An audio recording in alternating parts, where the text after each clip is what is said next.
স্বামী বিবেকানন্দের বাণী ও রচনা। অধ্যায় দেববাণী 2। মঙ্গলবার 25 জুন। যখনই কোনো সুখ ভোগ করবে তারপর দুঃখ আসবেই আসবে। এই দুঃখ তখনই আসতে পারে, অথবা খুব বিলম্বেও আসতে পারে। যে আত্মা যত উন্নত, তার সুখের পর দুঃখ তত শীঘ্র আসবে। আমরা যা চাই তা সুখও নয়, দুঃখও নয়। এ উভয়ই আমাদের প্রকৃত স্বরূপ ভুলিয়ে দেয়। উভয়ই শিকল, একটা লোহার শিকল, অপরটা সোনার শিকল। এ উভয়ের পশ্চাতেই আত্মা রয়েছেন, তাতে সুখও নাই, দুঃখও নাই। সুখ দুঃখ উভয়ই অবস্থা বিশেষ, আর অবস্থা মাত্রেই সদা পরিবর্তনশীল। কিন্তু আত্মা আনন্দ স্বরূপ, অপরিণামী শান্তি স্বরূপ। আত্মাকে যে আমাদের লাভ করতে হবে তা নয়, আত্মাকে আমরা পেয়েই আছি। কেবল তার উপর যে ময়লা পড়েছে সেটি ধুয়ে ফেলে তাকে দর্শন করো। এই আত্মস্বরূপে প্রতিষ্ঠিত হও, তাহলেই আমরা জগৎকে ঠিক ঠিক ভালোবাসতে পারব। খুব উচ্চভাবে প্রতিষ্ঠিত হও, আমি যে সেই অনন্ত আত্মাস্বরূপ, এই জেনে আমাদের জগৎ প্রপঞ্চের দিকে সম্পূর্ণ শান্তভাবে দৃষ্টিপাত করতে হবে। এই জগৎটা একটি ছোট শিশুর খেলার মতো। আমরা যখন তা জানি, তখন জগতে যাই হোক না কেন কিছুতেই আমাদের চঞ্চল করতে পারবে না। যদি প্রশংসা পেলে মন উৎফুল্ল হয়, তবে নিন্দায় নিশ্চয় বিষণ্ণ হবে। ইন্দ্রিয়ের, এমনকি মনেরও সমুদয় সুখ অনিত্য, কিন্তু আমাদের ভিতরেই সেই নিরপেক্ষ সুখ রয়েছে, যে সুখ কোনো কিছুর উপর নির্ভর করে না। ওই সুখ সম্পূর্ণ স্বায়ত্ত সুখ, ওই সুখ আনন্দ স্বরূপ।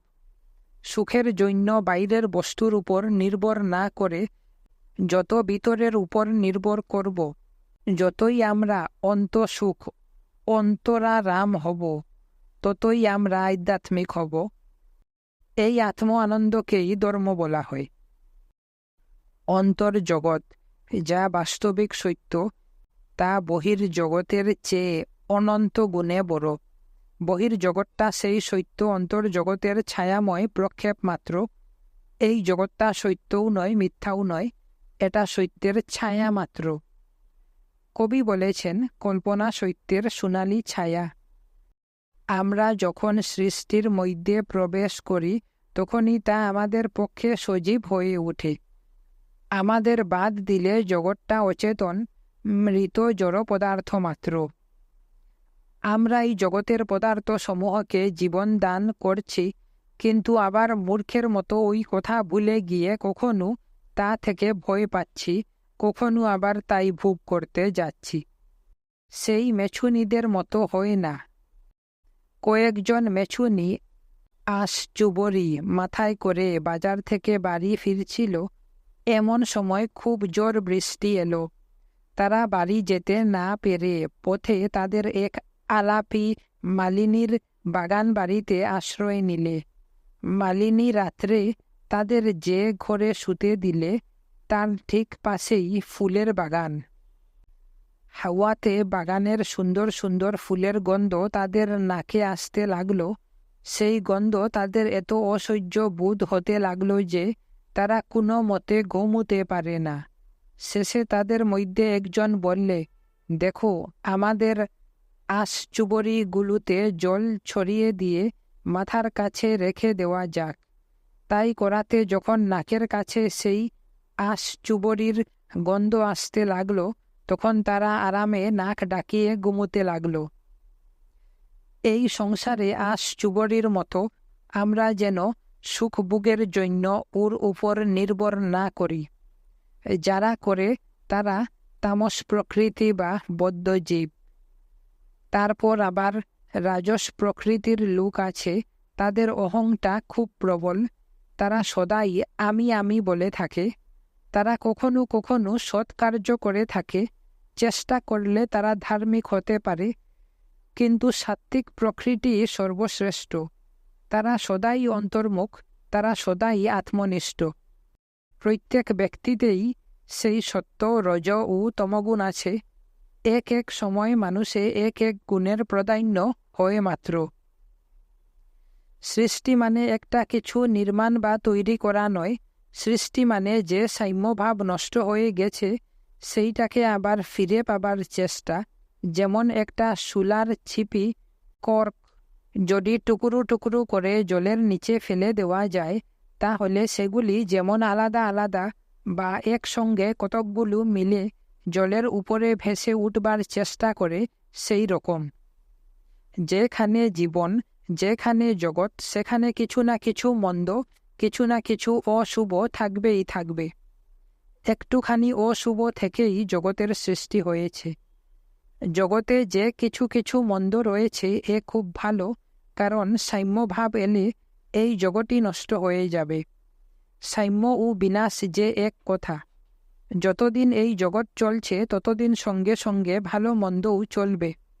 কিন্তু যখন আমরা জগৎকে অতিক্রম করি তখন ভালো মন্দ দুইয়েরই পারে চলে যাই, পরম আনন্দ লাভ করি।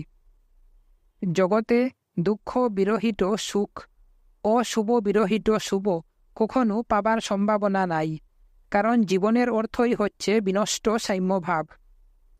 আমাদের চাই মুক্তি। জীবন সুখ বা শুভ এসবের কোনোটাই নয়। সৃষ্টি প্রবাহ অনন্তকাল ধরে চলেছে, তার আদিও নাই, অন্তও নাই, যেন একটা অগাধ হ্রদের উপরকার সদা গতিশীল তরঙ্গ। ওই হ্রদের এমন সব গভীর স্থান আছে যেখানে আমরা এখনও পৌঁছিতে পারিনি, আর কতকগুলো জায়গা আছে যেখানে সাম্যভাব পুনঃস্থাপিত হয়েছে, কিন্তু উপরের তরঙ্গ সর্বদাই চলেছে। সেখানে অনন্তকাল ধরে ওই সাম্যাবস্থা লাভের চেষ্টা চলেছে। জীবন ও মৃত্যু একটা ব্যাপারেরই বিভিন্ন নাম মাত্র, একই মুদ্রার এ পিঠ ও পিঠ, উভয়ই মায়া। এ অবস্থাটা পরিষ্কার করে বুঝাবার নাই। এক সময় বাঁচবার চেষ্টা হচ্ছে, আবার পর মুহূর্তে বিনাশ বা মৃত্যুর চেষ্টা। আমাদের যথার্থ স্বরূপ আত্মা এ দুয়েরই পারে। আমরা যখন ঈশ্বরের অস্তিত্ব স্বীকার করি তা আর কিছু নয়, তা প্রকৃতপক্ষে সেই আত্মাই যা থেকে আমরা নিজেদের পৃথক করে ফেলেছি আর আমাদের থেকে পৃথক বলে উপাসনা করছি। কিন্তু সেই উপাস্য চিরকালই আমাদের প্রকৃত আত্মা, এক ও একমাত্র ঈশ্বর, যিনি পরমাত্মা। সেই নষ্ট সাম্যাবস্থা ফিরে পেতে গেলে আমাদের প্রথমে তমকে ব্যর্থ করতে হবে রজ দ্বারা, পরে রজকে জয় করতে হবে সত্য দ্বারা। সত্য অর্থে সেই স্থির, ধীর, প্রশান্ত অবস্থা যা ধীরে ধীরে বাড়তে থাকে, শেষে অন্যান্য ভাব একেবারে চলে যাবে। বন্ধন ছিঁড়ে ফেলে দাও, মুক্ত হও, যথার্থ ঈশ্বর তনয় হও, তবেই যিশুর মতো পিতাকে দেখতে পাবে। ধর্ম ও ঈশ্বর বলতে অনন্ত শক্তি, অনন্ত বীর্য বুঝায়। দুর্বলতা, দাসত্ব ত্যাগ করো। যদি তুমি মুক্ত স্বভাব হও তবেই তুমি কেবল আত্মা মাত্র। যদি মুক্ত স্বভাব হও তবেই অমৃতত্ব তোমার করতলগত। যদি মুক্ত স্বভাব হন তবেই বলবো ঈশ্বর যথার্থ আছেন। জগৎটা আমার জন্য, আমি কখনো জগতের জন্য নই। ভালো মন্দ আমাদের দাস স্বরূপ, আমরা কখনো তাদের দাস নই। পশুর স্বভাব উন্নতি করা নয়, বরং যে অবস্থায় আছে সেই অবস্থায় পড়ে থাকা। মানুষের স্বভাব মন্দ ত্যাগ করে ভালোটা পাবার চেষ্টা করা, আর দেবতার স্বভাব ভালো মন্দ কিছুর জন্য চেষ্টা থাকবে না, সর্বদা সর্বাবস্থায় আনন্দময় হয়ে থাকা। আমাদের দেবতা হতে হবে। হৃদয়টাকে সমুদ্রের মতো মহান করে ফেলো, সাংসারিক তুচ্ছতার পারে চলে যাও। এমনকি অশুভ এলেও আনন্দে উন্মত্ত হয়ে যাও। জগৎটাকে একটা ছবির মতো দেখো। এইটি জেনে রাখো যে জগতে কোনো কিছুই তোমায় বিচলিত করতে পারে না। আর এইটি জেনে জগতের সৌন্দর্য উপভোগ করো। জগতের সুখ কী রকম জানো? যেমন ছোট ছোট ছেলেরা খেলা করতে করতে কাদার মধ্যে থেকে কাচের পুঁতি কুড়িয়ে পেয়েছে। জগতের সুখ দুঃখের উপর শান্তভাবে দৃষ্টিপাত করো, ভালো মন্দ উভয়কেই সমান বলে দেখো। দুই ভগবানের খেলা, সুতরাং ভালো মন্দ সুখ দুঃখ সবেতেই আনন্দ করো। আমার গুরুদেব বলতেন, সবই নারায়ণ বটে, কিন্তু বাঘ নারায়ণের কাছ থেকে সরে থাকতে হয়। সব জলই নারায়ণ বটে, তবে ময়লা জল খাওয়া যায় না। গগনময় থালে রবি চন্দ্র দীপক জ্বলে, অন্য মন্দিরের আর কি দরকার? সব চক্ষু তোমার চক্ষু, অথচ তোমার চক্ষু নাই। সব হস্তে তোমার হস্ত, অথচ তোমার হস্ত নাই। কিছু পাবার চেষ্টা করো না, কিছু এড়াবার চেষ্টাও করো না। যা কিছু আছে গ্রহণ করো, যদৃচ্ছা লাভ সন্তুষ্ট হও। কোনো কিছুতেই বিচলিত না হওয়াই মুক্তি বা স্বাধীনতা। কেবল সহ্য করে গেলে হবে না, একেবারে অনাসক্ত হও। সেই ষাঁড়ের গল্পটি মনে রেখো। একটা মশা অনেকক্ষণ ধরে একটা ষাঁড়ের শিঙ্গে বসেছিল। অনেকক্ষণ বসবার পর তার বিবেক বুদ্ধি জেগে উঠল, হয়তো ষাঁড়ের শিঙ্গে বসে থাকার দরুন তার বড় কষ্ট হচ্ছে। এই মনে করে সেই ষাঁড়কে সম্বোধন করে বলতে লাগল, ভাই ষাঁড়, আমি অনেকক্ষণ তোমার শিঙ্গের উপর বসে আছি, বোধ হয় তোমার অসুবিধে হচ্ছে, আমায় মাপ করো, এই আমি উড়ে যাচ্ছি। ষাঁড় বললে, না না, তুমি সপরিবারে এসে আমার শিঙ্গে বাস করো না, তাতে আমার কি এসে যায়। বুধবার ২৬ জুন। যখন আমাদের অহং জ্ঞান থাকে না, তখনই আমরা সবচেয়ে ভালো কাজ করতে পারি। অপরকে আমাদের ভাবে সবচেয়ে বেশি অভিভূত করতে পারি। বড় বড় প্রতিভাশালী লোকেরা সকলেই এ কথা জানেন। ঈশ্বরই একমাত্র যথার্থ কর্তা, তার কাছে হৃদয় খুলে দাও, নিজে নিজে কিছু করতে যেও না। শ্রীকৃষ্ণ গীতায় বলেছেন, হে অর্জুন, ত্রিলোকে আমার কর্তব্য বলে কিছুই নাই। তার উপর সম্পূর্ণ নির্ভর করো, সম্পূর্ণভাবে অনাসক্ত হও, তাহলেই তোমার দ্বারা কিছু কাজ হবে। যে সব শক্তিতে কাজ হয় সেগুলি তো আর আমরা দেখতে পাই না, আমরা কেবল তাদের ফলটা দেখতে পাই মাত্র। অহংকে সরিয়ে দাও, নাশ করে ফেলো, ভুলে যাও। তোমার ভিতর দিয়ে ঈশ্বর কাজ করুন, এ তো তারই কাজ। আমাদের আর কিছু করতে হবে না, কেবল সরে দাঁড়াতে হবে, তাকে কাজ করতে দিতে হবে। আমরা যত সরে যাব, ততই ঈশ্বর আমাদের ভিতর আসবেন। কাঁচা আমিটাকে দূর করে দাও, কেবল পাকা আমিটাই থাক। আমরা এখন যা হয়েছি তা আমাদের চিন্তারই ফলস্বরূপ। সুতরাং তোমরা কি চিন্তা করো সে বিষয়ে বিশেষ লক্ষ্য রেখো। বাক্য তো গৌণ জিনিস, চিন্তাগুলি বহুকাল স্থায়ী, আর তাদের গতিও বহু দূরব্যাপী। আমরা যে কোনো চিন্তা করি তাতেই আমাদের চরিত্রের ছাপ লেগে যায়। এই জন্য সাধু পুরুষদের ঠাট্টায় বা গালাগালিতে পর্যন্ত তাদের হৃদয়ের ভালোবাসা ও পবিত্রতার একটুখানি রয়ে যায়, এবং তা আমাদের কল্যাণ সাধনই করে। কিছুই কামনা করো না, ঈশ্বরের চিন্তা করো, কিন্তু কোনো ফল কামনা করো না। যারা কামনা শূন্য, তাদেরই কাজ ফলপ্রসূ। ভিক্ষাজীবী সন্ন্যাসীরা লোকের দ্বারে দ্বারে ধর্ম বহন করে নিয়ে যান, কিন্তু তারা মনে করেন আমরা কিছুই করছি না। তারা কোনো রূপ দাবি দাওয়া করেন না, তাদের কাজ অজ্ঞাতসারেই হয়ে থাকে।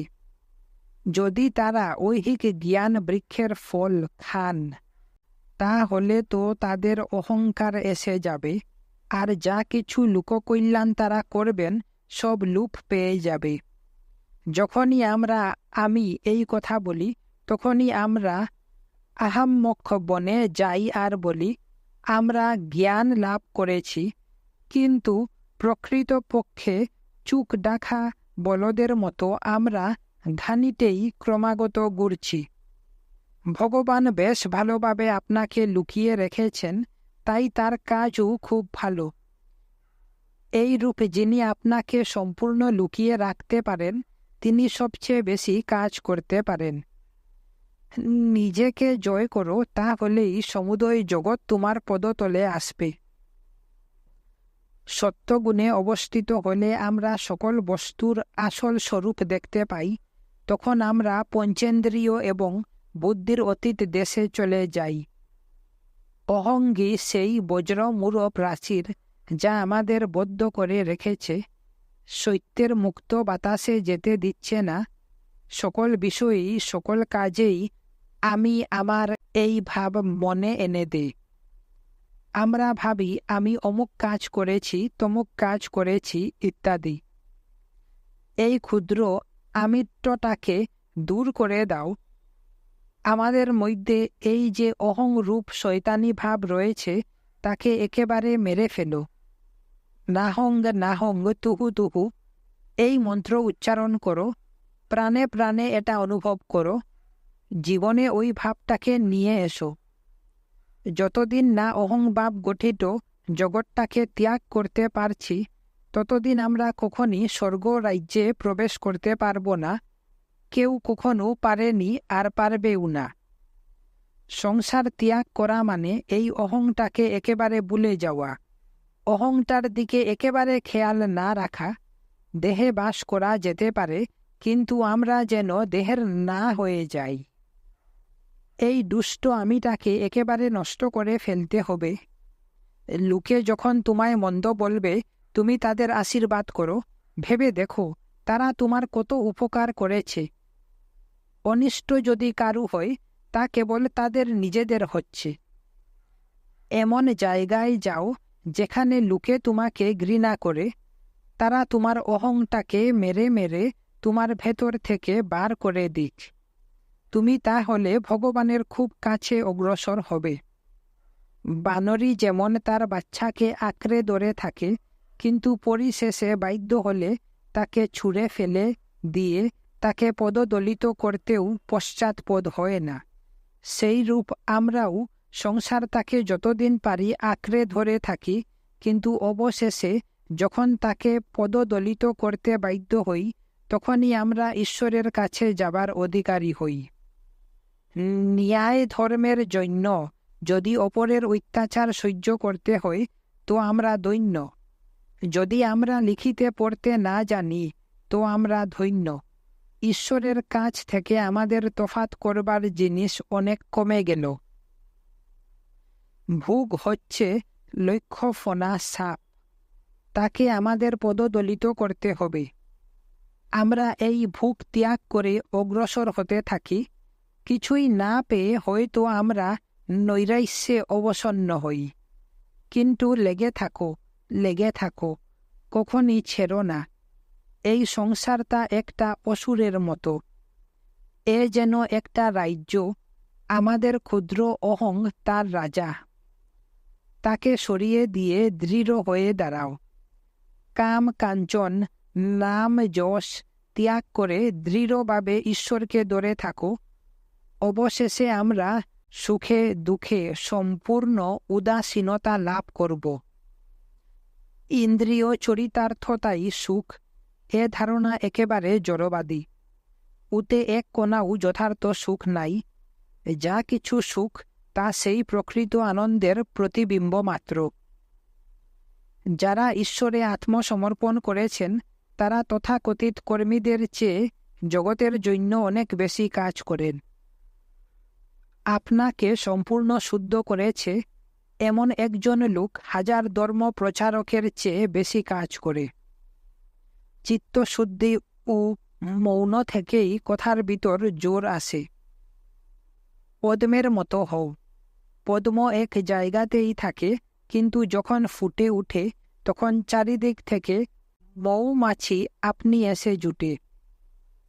শ্রীযুক্ত কেশবচন্দ্র সেন ও রামকৃষ্ণের মধ্যে একটি বিশেষ পার্থক্য ছিল। শ্রীরামকৃষ্ণদেব জগতের ভিতর পাপ বা অশুভ দেখতে পেতেন না।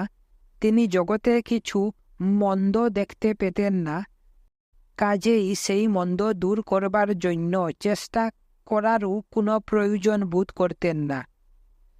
আর কেশবচন্দ্র একজন মস্ত নৈতিক সংস্কারক, নেতা এবং ভারতবর্ষীয় ব্রহ্ম সমাজের প্রতিষ্ঠাতা ছিলেন। 12 বর্ষ পরে এই শান্ত প্রকৃতি দক্ষিণেশ্বরের মহাপুরুষ শুধু ভারতে নয়, সমগ্র জগতের ভাব রাজ্যে এক বিরাট পরিবর্তন এনে দিয়ে গেছেন। এই সকল নীরব মহাপুরুষ বাস্তবিক মহাশক্তির আধার। তারা প্রেমে তন্ময় হয়ে জীবন যাপন করে ভব রঙ্গমঞ্চ হতে সরে যান। তারা কখনো আমি আমার বলেন না।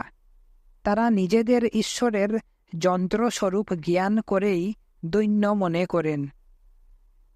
এরূপ ব্যক্তিগণই যীশুখ্রিস্ট ও বুদ্ধ সকলের নির্মাতা।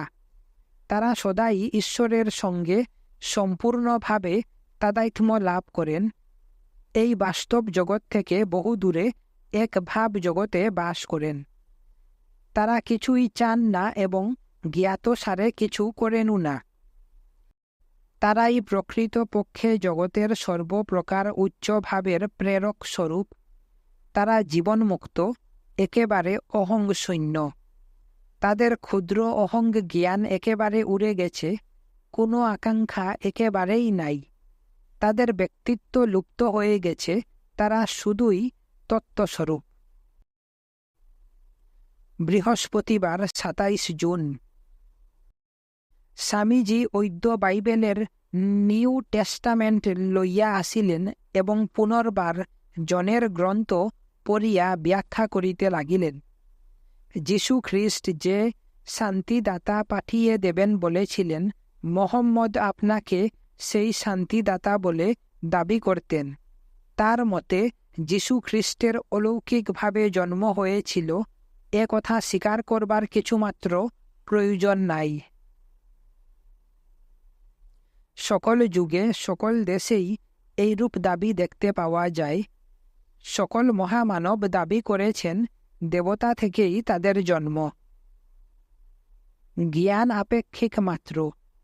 আমরা ঈশ্বর হতে পারি, কিন্তু তাকে কখনই জানতে পারি না। জ্ঞান একটা নিম্নতর অবস্থা মাত্র। তোমাদের বাইবেলেও আছে, আদম যখন জ্ঞান লাভ করলেন তখনই তার পতন হল।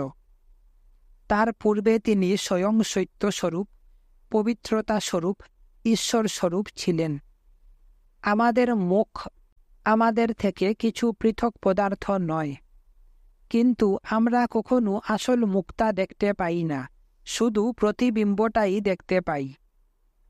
আমরা নিজেরাই প্রেম স্বরূপ, কিন্তু যখন ওই প্রেম সম্বন্ধে চিন্তা করতে যাই তখনই দেখি আমাদের একটা কল্পনার আশ্রয় গ্রহণ করতে হয়। তাতেই প্রমাণ হয় যে জড় বস্তু চিন্তারই বহিঃপ্রকাশ। নিবৃত্তি অর্থে সংসার থেকে সরে আসা। হিন্দুদের পুরাণে আছে, প্রথম সৃষ্ট 4 জন ঋষিকে হংসরূপী ভগবান শিক্ষা দিয়েছিলেন। সৃষ্টি প্রপঞ্চ গৌণ মাত্র, সুতরাং তারা আর প্রজা সৃষ্টি করলেন না। এর তাৎপর্য এই যে অভিব্যক্তির অর্থই অবনতি, কারণ আত্মাকে অভিব্যক্তি করতে গেলে শব্দ দ্বারা ওই অভিব্যক্তি সাধিত হয়, আর শব্দ ভাবকে নষ্ট করে ফেলে।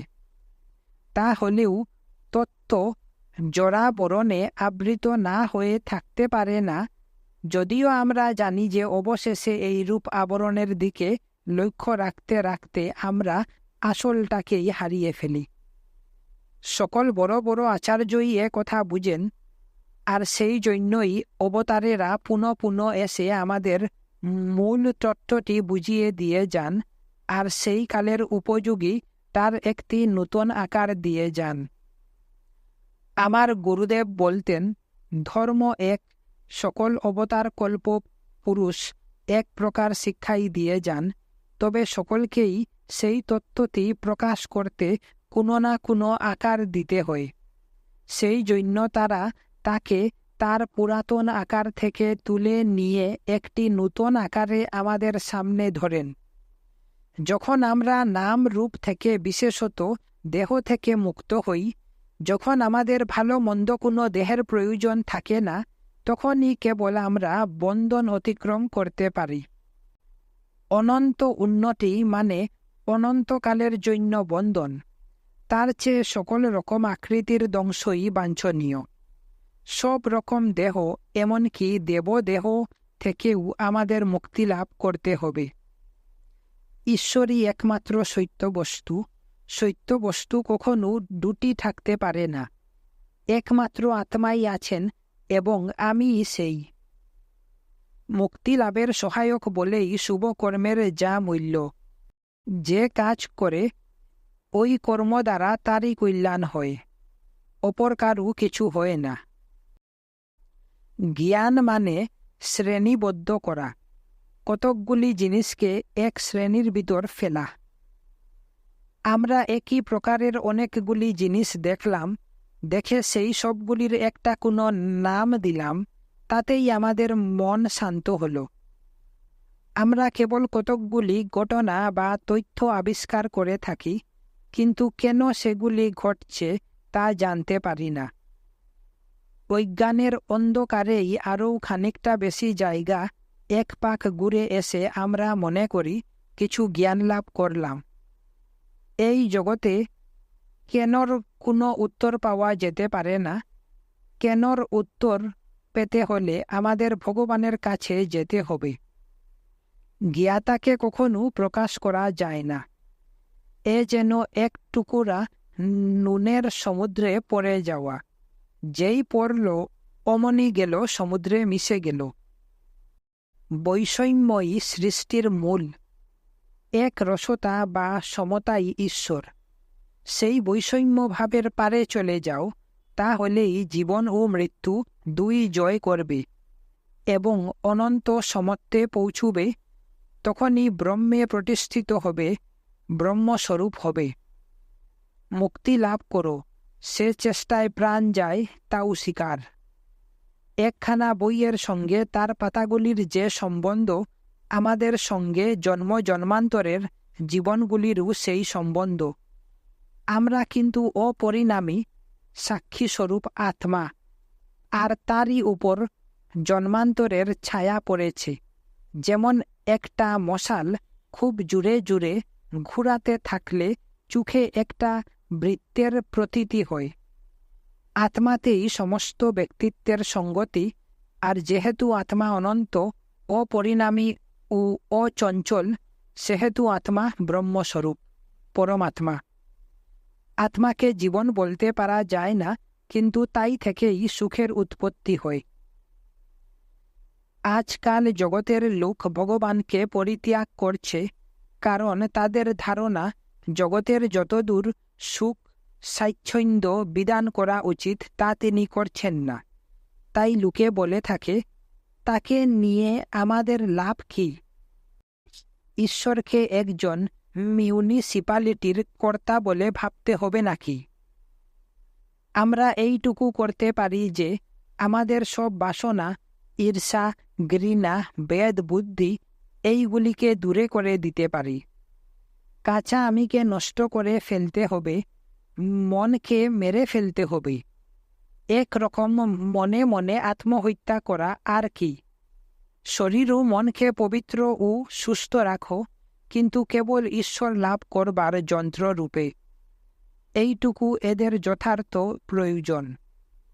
কেবল সত্যের জন্যই সত্যের অনুসন্ধান করো, তার দ্বারা আনন্দ লাভ করো, এ কথা ভেব না। আনন্দ আপনা হতে আসতে পারে, কিন্তু তার জন্যই যেন সত্য লাভে উৎসাহিত হইও না। ঈশ্বর লাভ ব্যতীত অন্য কোনো উদ্দেশ্য রেখো না। সত্য লাভ করবার জন্য যদি নরকের ভিতর দিয়ে যেতে হয়, তাতেও পেছপা হইও না।